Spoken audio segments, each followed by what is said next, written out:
सोहनलाल द्विवेदी द्वारा लिखित एक ऐसी कविता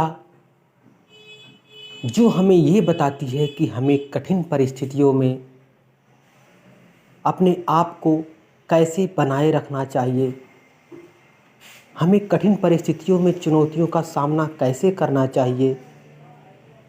जो कविता हमें ये बताती है कि अपने जिम्मेदारियों को कैसे संभालते हुए अपने लक्ष्य के प्रति अग्रसर रहें।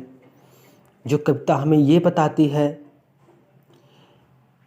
कि सभी लोगों की मदद करते हुए अपने लक्ष्य को प्राप्त करते हुए कैसे लोगों के दिलों पर राज करें और अपने आप को, अपने लक्ष्य को प्राप्त करें।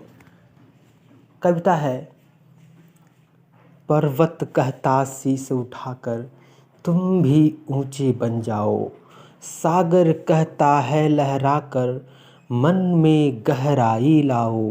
कविता की एक एक पॉइंट को समझिए, कविता क्या बोल रही है। यदि आप समझ रहे हैं तो ये कविता आपसे बहुत ही कुछ कहना चाह रही है। ये कविता आपको इतना कहना चाह रही है। यदि हम इस कविता के सार को, यदि हम इस कविता के अर्थ को यदि हम अपने जीवन में उतार लें तो दोस्तों ये हमारा जीवन सुखमय हो जाएगा, खुशमय हो जाएगा, मंगलमय हो जाएगा। तो फिर से आइए शुरू करते हैं इस कविता को। पर्वत कहता शीश उठाकर तुम भी ऊंचे बन जाओ, सागर कहता है लहराकर मन में गहराई लाओ। समझ रहे हो क्या कहती है, उठ उठ गिर गिर तरल तरंग, भर लो अपने मन में मीठी मीठी मृदुल उमंग।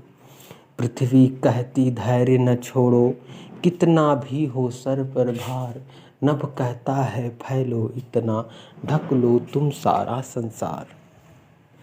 दोस्तों ये पर्वत हमसे क्या कहता है, नदियाँ हमसे क्या कहती हैं, झरने हमसे क्या कहते हैं, समुद्र हमसे, सागर हमसे क्या कहता है, उसमें उठने वाली तरंगें हमसे क्या कहती हैं, यह धरती हमसे क्या कहती है, आसमान हमसे क्या कहता है।